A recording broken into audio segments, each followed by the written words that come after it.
2 Coríntios, segunda carta de Paulo aos Coríntios, capítulo 13, de 1 a 5.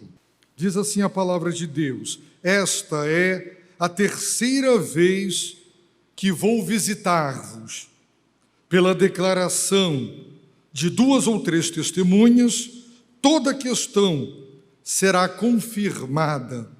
Já disse isso quando estava presente da segunda vez, e estando agora ausente, volto a dizer aos que anteriormente pecaram e a todos os demais, que quando voltar, eu não os pouparei, visto que exigis uma prova de que Cristo fala por meu intermédio, e ele não é fraco para convosco, antes é poderoso entre vós, porque embora tenha sido crucificado em fraqueza, ele vive, mas pelo poder de Deus.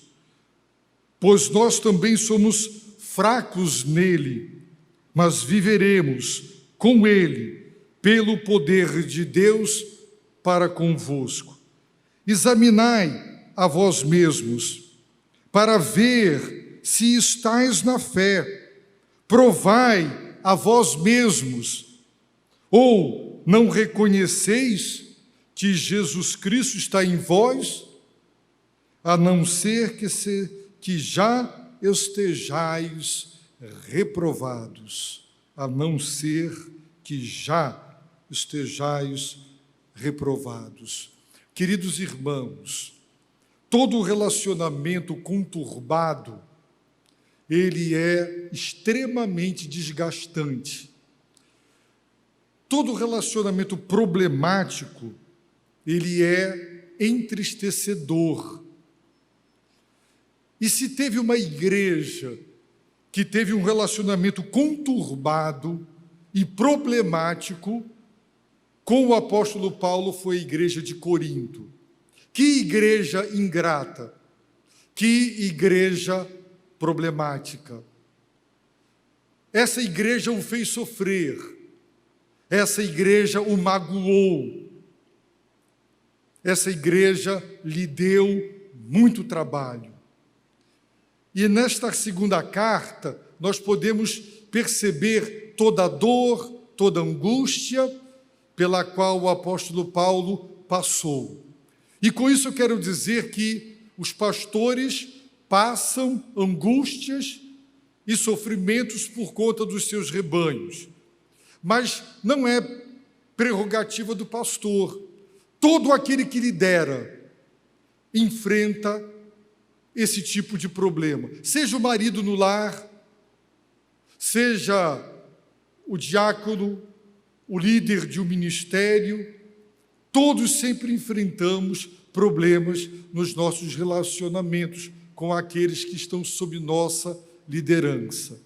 E nós precisamos aprender a como lidar com esses problemas. E o apóstolo Paulo, ele nos ensina, ao dar testemunho da sua dor, ao mesmo tempo, ele compartilha conosco a sua maturidade e como ele lidava com a oposição, como ele lidava com hostilidade, como ele lidava com oponentes, com pessoas que o caluniavam infundadamente, que o feriam, que faziam de tudo para denigrir a sua imagem, que jogavam seus liderados contra ele, o líder, boicotavam o seu trabalho.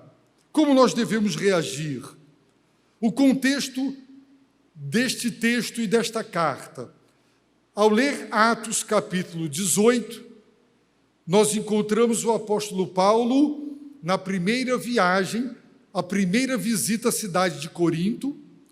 Durante um tempo ele trabalha para se sustentar fabricando tendas com Áquila e Priscila.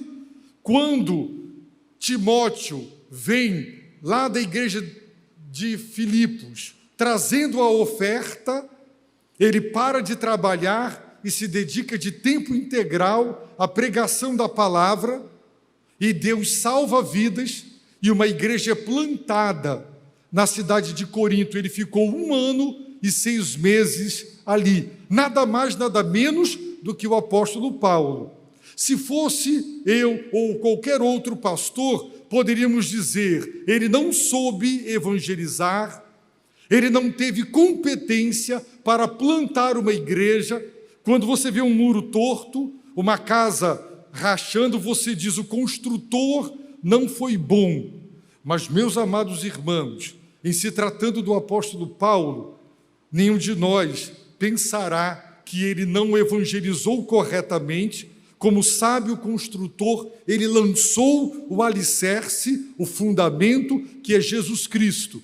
Assim como os pais dão um fundamento educacional para os filhos, mas agora a responsabilidade de construir sobre o fundamento é individual ou é coletivo. As igrejas que aprenderam, construíram, se autoedificaram na palavra e se tornaram boas igrejas. Corinto não. Corinto continuava a dar trabalho. Ok, o apóstolo Paulo foi embora, continuou a obra missionária. Então, chegou ao seu conhecimento, através de uma família, dos problemas da igreja, e ele escreveu a primeira carta.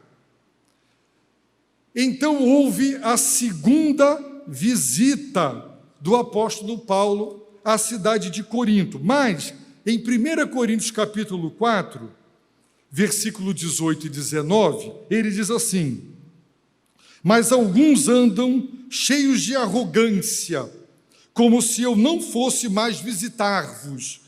Em breve, porém, irei visitar-vos, a segunda visita.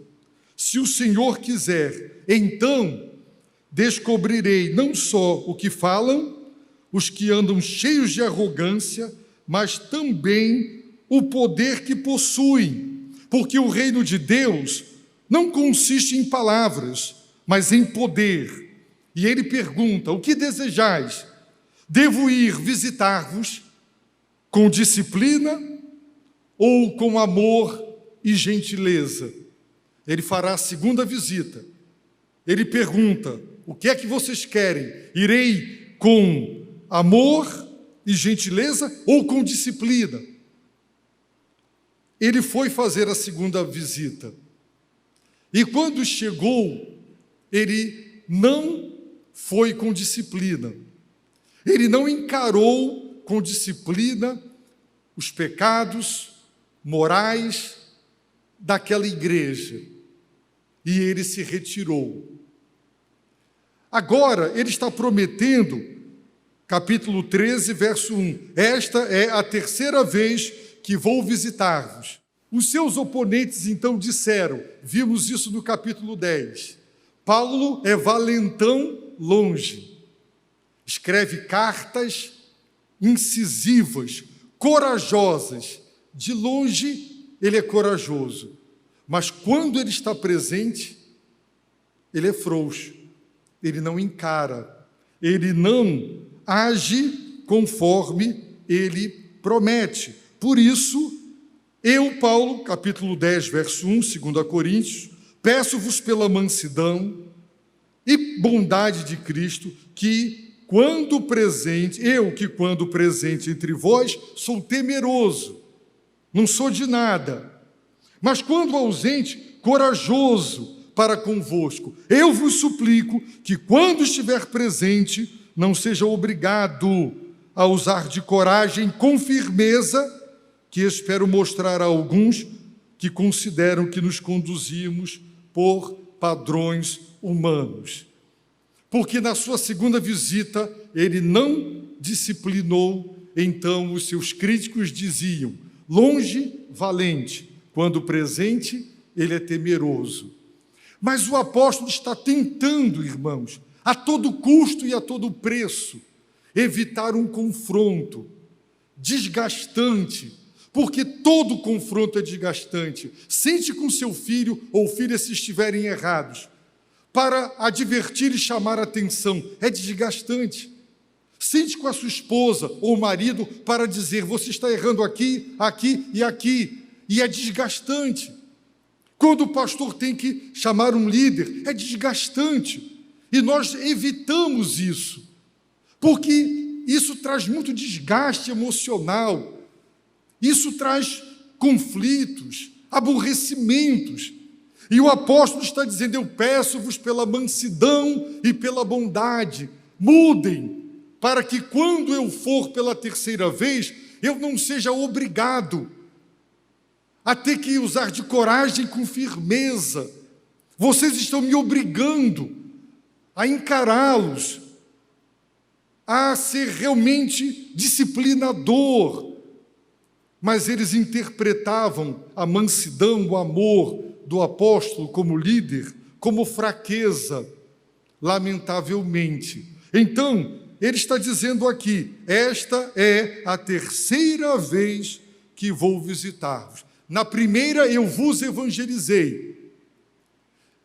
Tive notícias de muitos pecados, escrevi a primeira carta. Ameacei discipliná-los. Fui pessoalmente, fiz a segunda visita. Não vos disciplinei. Paulo foi embora. Ele escreveu uma carta, que não é a segunda carta. É uma carta que se tornou conhecida como carta severa. Lendo 2 Coríntios, você percebe que entre a primeira carta e a segunda, houve uma carta apelidada de severa, quando ele foi duro demais com aquela igreja, e essa carta se perdeu. Nós não a temos no Novo Testamento. Por isso, os seus oponentes diziam que a sua presença pessoal é fraca, quando o presente é temeroso. De longe ele é corajoso, as cartas são contundentes. Então, o apóstolo agora diz: vou pela terceira vez, e eu terei que ser duro com vocês. Irmãos, é difícil para qualquer pessoa disciplinar, seja o pai para com os filhos, o pastor para com os líderes, um líder para com o próprio pastor. Deve ser difícil chamar o pastor e dizer: pastor, você está errando aqui, aqui e aqui. Poucas pessoas têm humildade de ouvir, de não se ressentir, de escutar a crítica, avaliar, para saber o que procede, o que não procede, se nada procede, se tudo procede, ou se apenas uma parte do que é dito procede. Todos temos dificuldade de lidar com críticas, com advertências e com exortações. E Paulo está fazendo de tudo para evitar esse confronto. Não é fraqueza, é evitar desgastes. Mas ele diz, pela declaração, verso 1, de 2 ou 3 testemunhas, toda questão será confirmada. A palavra questão traduz uma palavra grega que significa palavra. Seus oponentes, seus críticos levantaram, disseram coisas, e com isso levantaram questões contra Paulo. E ele está dizendo, seguindo a orientação de Deuteronômio 19, para ter 2 ou 3 testemunhas, corroborada por Jesus em Mateus 18, para levar o irmão, para levar o outro irmão e para levar a igreja.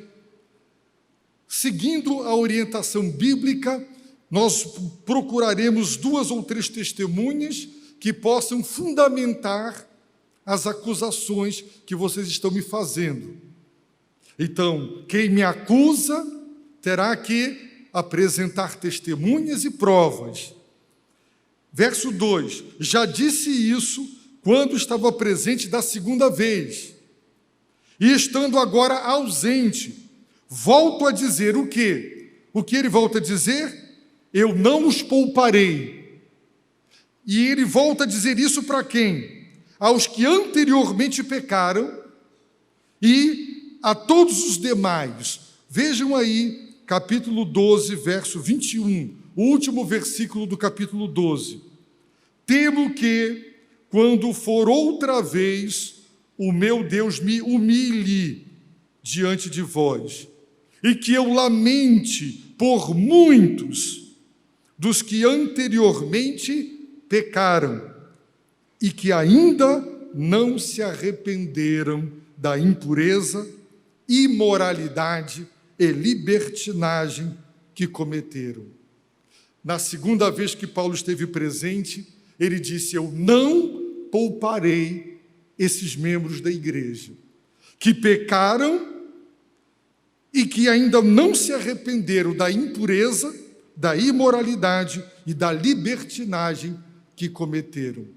E no texto, versículo 2, ele disse: e a todos os demais se refere àqueles membros da igreja que não praticaram, mas que apoiaram, que consideraram que aquilo não era tão grave e motivo de disciplina.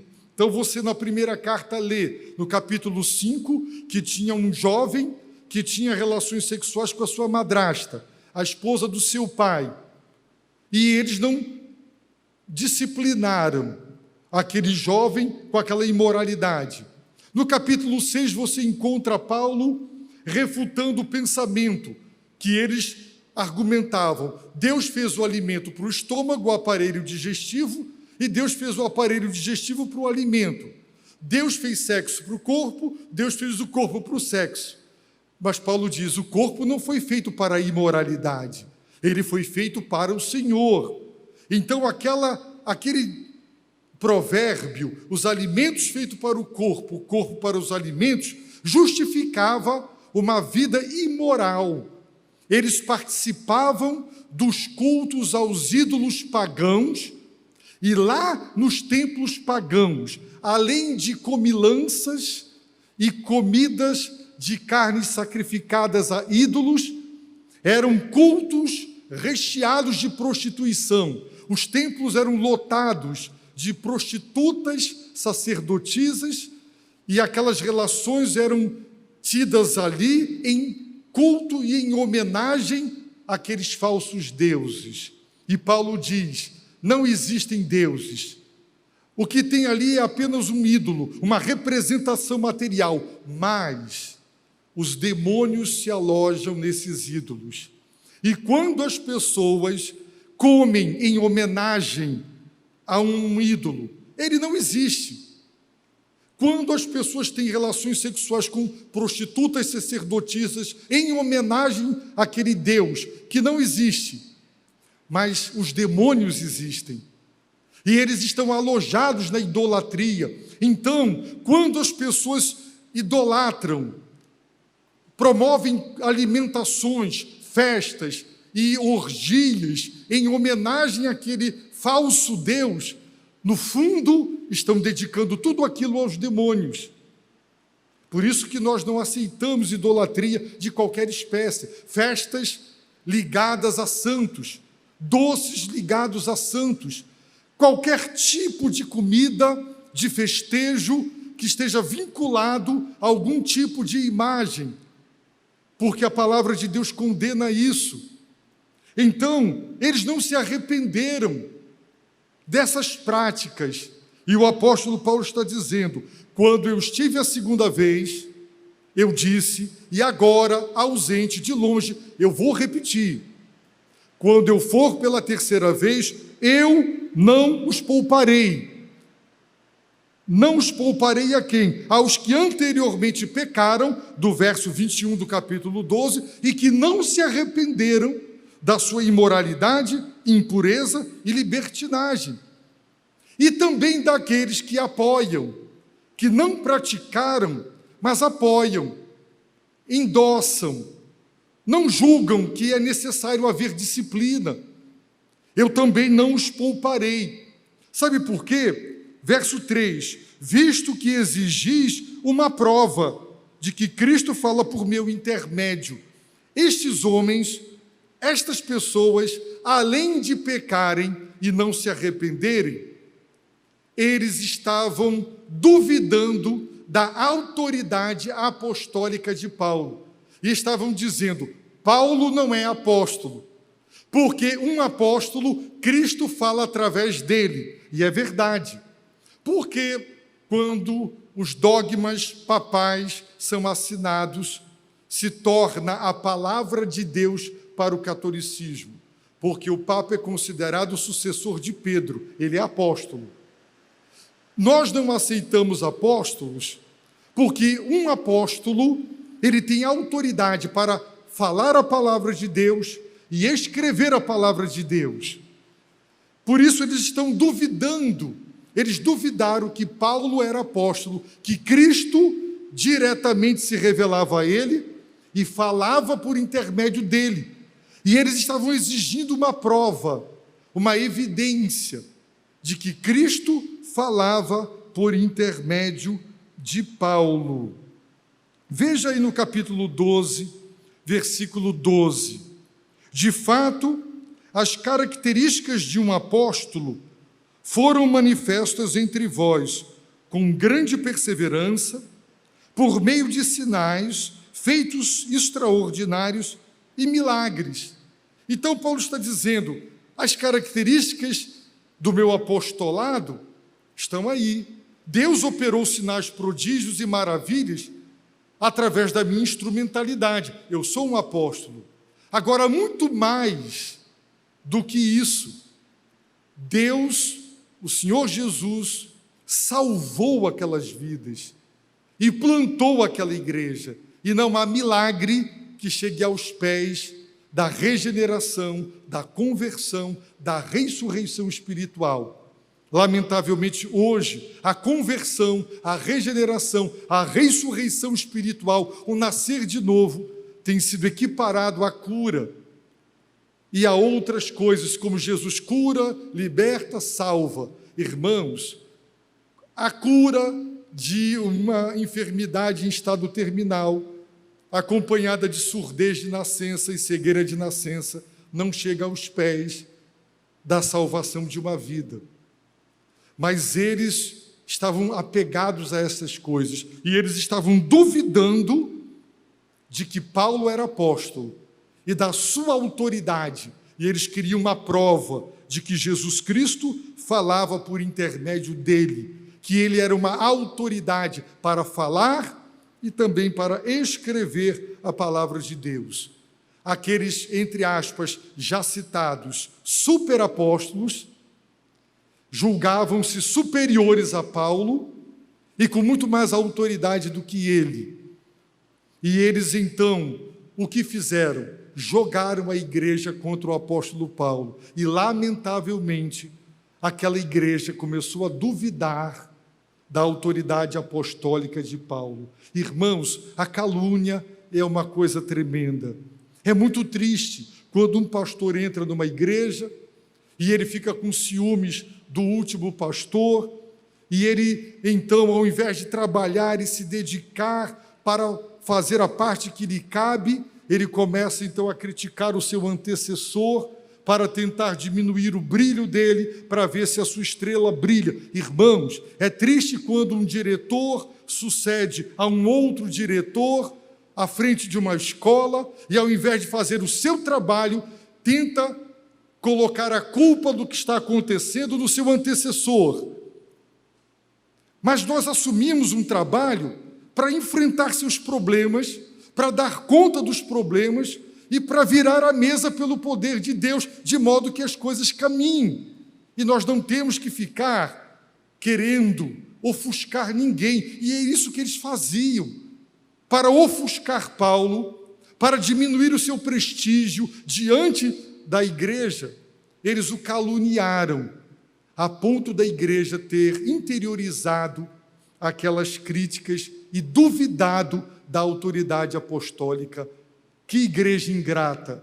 Quem os evangelizou? Paulo. Quando ele chegou a Corinto, tinha um crente? Não, tinha Áquila e Priscila. Mas quem foi para a sinagoga para o confronto? Ele. E a oposição que se levantou contra ele foi tal que, se Deus não se revela a ele numa visão de noite, Paulo tinha ido embora. Deus disse: não vá embora, eu estou contigo para te livrar. Eu tenho muito povo nessa cidade, porque Deus viu que Paulo ia dar no pé. Ele já tinha apanhado em Filipos, as costas ainda estavam rasgadas, cicatrizando da surra que ele levou lá. Ele ia apanhar de novo, e ele ia embora. Não foi porque Deus disse: Paulo, eu estou contigo, eu vou te livrar, ninguém vai te pegar, eu tenho muito povo nessa cidade. E Deus salvou muita gente, e a igreja foi plantada, e esses irmãos estavam agora duvidando da autoridade apostólica de Paulo. O que a calúnia é capaz? O que a fofoca é capaz? O que o disse-me-disse é capaz? É capaz de denigrir a imagem de um líder diante dos seus liderados e gerar a desconfiança e a perda de credibilidade. Isso, meus irmãos, é terrível no meio cristão. Jamais deveria acontecer esse tipo de coisa. Então o apóstolo Paulo, ele diz: sim, Cristo fala por meu intermédio. Final do verso 3. E ele, Cristo, não é fraco para convosco. Antes, pelo contrário, Cristo é poderoso entre vós. Cadê a evidência? Vocês são salvos. Vocês foram convertidos. Vocês nasceram de novo. Vocês romperam com o paganismo, com a idolatria, embora alguns voltaram às práticas imorais, à idolatria e ao paganismo. Mas ali tem uma igreja. Quer maior evidência do poder de Cristo? Ele não é fraco. Ele é poderoso entre vós. A prova sois vós, a vossa conversão e a vossa igreja. Então, no verso 4, ele declara: porque, embora tenha sido crucificado em fraqueza, e quem, por exemplo, vê um filme como o último, e vê Jesus carregando uma pesada cruz, após ter sido torturado e surrado, sabe muito bem que ele foi crucificado em fraqueza. Seu corpo não aguentava mais o peso da cruz, alguém teve que ajudá-lo a levá-la. Ele foi crucificado em fraqueza e em meio a muito sofrimento, mas ele vive pelo poder de Deus, porque Deus o ressuscitou dos mortos, por isso ele vive. Então Paulo faz a analogia: pois nós também somos fracos nele. E ele admite: eu sou fraco nele. E sabe como Deus fez isso? Colocando um espinho na carne de Paulo. Porque Deus dera a Paulo revelações sobrenaturais. Deus dera a Paulo revelações extraordinárias. Paulo foi arrebatado ao céu. Ele ouviu coisas que ele não tinha autoridade para passar à frente. Deus fez prodígios, sinais e milagres através dele. E ninguém aguenta ser tão usado por Deus sem se ensoberbecer. E sabendo que Paulo não aguentaria também, Deus botou um espinho na carne dele, para o esbofeteá-lo, para conservá-lo humilde, porque Deus só usa humildes, Deus não usa arrogantes. Então Paulo entendeu que aquele sofrimento que Deus mandou na vida dele era para evitar a arrogância, a soberba que ele estava tentado por ter recebido revelações tão extraordinárias e ter sido veículo do poder de Deus de modo tão maravilhoso. E Paulo diz: agora eu me alegro na minha fraqueza, porque quando eu sou fraco, então eu sou forte. O poder de Cristo repousa sobre a fraqueza. O poder de Cristo não repousa sobre a força. Então Paulo diz: pois nós também somos fracos nele. Assim como Jesus estava ali, vulnerável, apanhando, sofrendo, nós também somos fracos nele. Mas assim como o poder de Deus o ressuscitou, Paulo diz: mas viveremos com ele, pelo poder de Deus para convosco. Então a mesma fraqueza que Jesus experimentou no seu sofrimento, nós experimentamos. Foi ele quem disse: vigiai e orai, o espírito está pronto, mas a carne, nossa natureza humana é fraca, é frágil, e nós sofremos. Mas o poder do Espírito que ressuscitou Jesus, o mesmo poder está à nossa disposição para dizer que eu e você, na nossa fraqueza, há um poder que operou em Jesus e que está à nossa disposição e operando em nós para nós vivermos com o poder de Deus. Então, se você está fraco porque está sofrendo, o poder de Deus se repousa sobre os fracos, sobre os fortes não. E assim nós entendemos que um dos propósitos do sofrimento é nos mostrar a nossa fraqueza para o poder de Deus vir sobre nós. De outra forma não viria.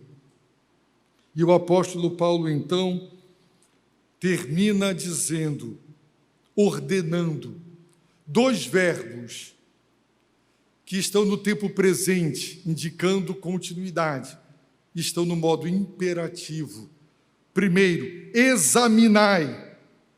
O segundo, provai. A palavra examinai é a mesma palavra no texto original, traduzida por tentar. O que é que Satanás faz conosco? Ele nos tenta, ele nos submete a teste. A palavra provai é um outro termo que normalmente significa o resultado de uma prova. Você faz uma prova. Qual foi o resultado? Você foi aprovado ou reprovado? Então, essa palavra pode indicar a própria prova, mas na maior parte das vezes indica o resultado positivo da prova, ou seja, a aprovação. Aqui, a palavra é quase que sinônima da outra. Paulo está dizendo, examinai. Submeta você mesmo a teste. Vocês estão me avaliando? Vocês querem uma prova de que Cristo fala por meu intermédio? Parem de me avaliar e de me testar. Testem-se a vocês mesmos. Examinem. Naquela época, muitos vídeos de atrizes, sobre o câncer de mama. Se examine. Examinar. Submeter a teste. Averiguar minuciosamente. Vá para o espelho. Olhe para você. Faça um teste com você. Você tem caráter, você mente, se engana. Quando você anda pela rua, seus olhos não param de olhar para onde não deve, suas mãos subtraem o que não deve, seus pés te encaminham para onde você não devia, sua língua fala o que não devia. Se submeta a um teste. Examinai a vós mesmos. Vocês são muito rigorosos com os outros. Sejam rigorosos com vocês mesmos. É muito fácil eu testar os outros. Eu vou fazer, você sabe falar inglês?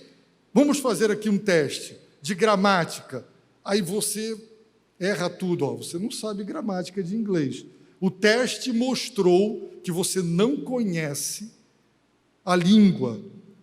Submeter a teste. Submeta-se. Faça uma prova, mas não faça uma prova fácil, não. Faça com aquele professor que já existiu na sua vida, que fez aquela prova terrível e que para você tirar uma nota 5, você suou camisa. Faça um teste rigoroso com você mesmo. Faça uma prova, mas uma prova bem rigorosa para você mesmo. Sabe com que propósito? Para ver, para constatar se estás na fé. O que Paulo está dizendo, meus irmãos? Que tem muita gente dentro da igreja que ainda não é convertida. Tem muita gente batizada, frequentando a igreja, que ainda não conhece Jesus como Salvador e Senhor. E se fizer um teste, se essa pessoa fizer um teste consigo mesma, ela vai chegar à conclusão: eu não sou convertido.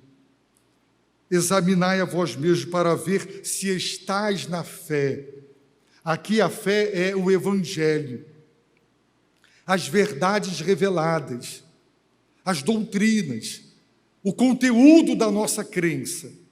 Mas doutrina implica em ética. Existe o desdobramento, a implicação moral e ética da verdade doutrinária. Então Paulo está perguntando, façam um exame, Porque pelo fruto se conhece a árvore. Pelo fruto que vocês estão apresentando, eu sou levado a pensar que a árvore não é convertida, que a árvore ainda não é salva. Faça o teste. Porque se você crê na verdade de Deus, ela tem uma implicação moral. Se você diz, eu creio na palavra, e você aprova o aborto, alguma coisa está errada. Quem crê na palavra, nos mandamentos, não pode aprovar aborto. Eu creio na palavra e nas doutrinas cristãs, eu sou evolucionista. Eu creio nas verdades reveladas por Deus, mas eu apoio ideologia de gênero. Irmãos, não dá. Eu creio na palavra de Deus, mas eu abraço as ideologias socialistas e comunistas. Não dá. Ou uma coisa ou outra. As verdades reveladas têm implicações morais. Eles não podiam dizer, eu creio em Jesus, e viver vidas imorais, participando dos cultos pagãos, da prostituição sagrada, entre aspas, nos cultos aos falsos deuses. Não pode, são coisas que são incompatíveis. As verdades que cremos, o Evangelho, têm desdobramento moral, tem implicação ética. Uma pessoa não pode crer no Evangelho e defender que mentir é certo quando necessário. Não dá. Não dá. Eu já vi pastor, e digo isso com vergonha, me dizendo, pastor, se você não vai deixar a sua esposa, não tem nada de mais, uma vez ou outra, você se divertir fora de casa. Os irmãos acreditam que isso saiu da boca de um pastor que está num púlpito pregando? Isso já tem muitos anos. Lá no Rio de Janeiro, pois eu ouvi. Como uma pessoa que prega a palavra de Deus pode achar que, uma vez ou outra, um caso extraconjugal não tem nada de mais? Essa pessoa não é convertida, irmãos. Não é convertida. Não importa se é pastor. Pelo fruto se conhece a árvore. E é isso que Paulo está dizendo. Examinai a vós mesmos. Faça um teste. Com que propósito? Para ver se você está na fé. Você crê em Deus o Pai, em Deus o Filho, em Deus o Espírito Santo? Você crê que Jesus é o Filho de Deus, cuja natureza é humana e é divina? Você crê que Ele morreu e ressuscitou como um sacrifício substitutivo? Você crê no conteúdo do Evangelho? Então, quais são os desdobramentos morais dessa crença, dessa fé? Examine-se, prove-se, não é? E aí ele pergunta, ou não reconheceis que Jesus Cristo está em vós? Não reconheceis? Porque observe, ele diz em Romanos 8:9, quem não tem o Espírito de Cristo, esse tal não pertence a ele. Nas cartas aos Coríntios, ele diz que nós somos santuário, templos do Espírito, de Cristo. Então, se Cristo habita em mim, então eu não posso ter conduta imoral. Isso é uma contradição. Ok? E ele está perguntando, não reconheceis que Jesus Cristo está em vós? Nesse exame, vocês não detectam que Cristo habita em sua vida pelo Espírito? A não ser que já estejais reprovados. Ou seja, talvez, se todos os membros de todas as igrejas se submetessem a testes promovidos por si mesmos, chegariam à seguinte conclusão: eu estou reprovado. Jesus Cristo não habita em mim. Eu não sou convertido. Eu ainda não nasci de novo. Eu ainda não sou uma nova criatura. Sou batizado, sou membro de igreja, mas ainda não tive um encontro com Jesus Cristo. Nesse exame que eu fiz, eu estou reprovado. Eu reconheço que não sou uma pessoa convertida. Então pare de se enganar. Mas eu me batizei e tomo a ceia. Eu dou o dízimo. Todo domingo eu estou no culto. Isso não salva. Nunca salvou ninguém e não salva ninguém. Então, pare para pensar. Você é salvo. Você, Jesus Cristo habita em você. Você fez o exame, saiu aprovado, você diz, eu sou um pecador, eu sei. Tenho consciência das minhas fraquezas e pecados, mas eu sei que eu sou de Cristo. Eu sei que Ele habita em mim. Eu sei que Ele perdoa os meus pecados. Eu sei que Ele é o meu Senhor e o meu Salvador. Se eu morrer agora, eu vou para o céu pela graça, pelos méritos dEle. Eu tenho essa certeza. Então, lute para que essa santificação cresça, de modo que você viva de acordo com, conforme o Evangelho. O Evangelho e uma conduta conforme, de acordo com aquilo que você crê. O apóstolo Paulo está abatido e triste, porque ele evangelizou, ele batizou, ele plantou, e agora ele ouve falar de todos os erros doutrinários, morais e espirituais daquela igreja. E chega a esse ponto, no final de uma carta, pedindo: examinem-se, submetam-se a testes, provem-se, para ver se vocês estão na fé. Porque se não estão, parem de se enganar, se humilhem, se convertam.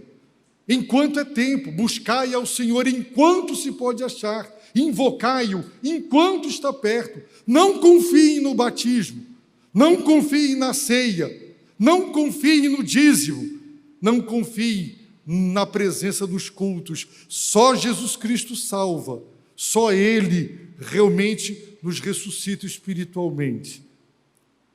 Nós temos, irmãos, que ser honestos com nós mesmos. E nós, pais, que criamos os nossos filhos na igreja, temos que ter todo o cuidado. Todo o cuidado. Um filho já me disse: parece que você duvida que eu sou convertido? Porque eu ficava: você é convertido? Tem certeza que você é convertido? Porque eu te criei. Quando você abriu o olho, tinha uma Bíblia dentro de casa. Quando você aprendeu a falar, foi dentro. Irmãos, com um mês meu filho estava no culto. E foi criado. Mas filho de peixe não é peixinho, não. Filho de cristão não é cristão. Os nossos filhos crescem por educação, trazidos por nós. Aprendem, mas eles precisam ter o encontro com Deus. Eles precisam de salvação. Não basta dizer a religião dos meus pais, que tradicionalmente eu recebi por herança. Não, cada um tem que ter o seu encontro com Deus. Então, amados irmãos, não parem de orar por seus filhos, não parem de fazer o culto com seus filhos. Também não se culpem se filhos tomarem direções contrárias, se você fez a sua parte, porque a salvação é individual. E nenhum de nós consegue obrigar os filhos a crer no que nós cremos. É um encontro com Deus que tem que acontecer. E nós temos que orar, porque é só o poder de Deus. Você vai sentir uma fraqueza diante deles, porque quem converte alguém? Alguém converte alguém? Ninguém converte ninguém. Mas o poder de Deus se aperfeiçoa na fraqueza. E nós temos que depender desse poder para que ele se manifeste na vida dos nossos filhos, na vida da nossa família, na vida da nossa igreja. Paulo está escrevendo para uma igreja e perguntando: será que Cristo habita em vocês mesmos? Qual seria a sua resposta? Você é convertido ou é convencido? Você é membro? O seu nome consta apenas no rol de membros da igreja ou o seu nome está escrito no livro da vida? Você já nasceu de novo, é uma nova criatura? Ou você ainda está debaixo da lei, carregando seus próprios pecados, porque ainda não aceitou aquele que os carregou por você? Abaixe a sua cabeça, feche os seus olhos, ore. Ore a Deus nesse momento.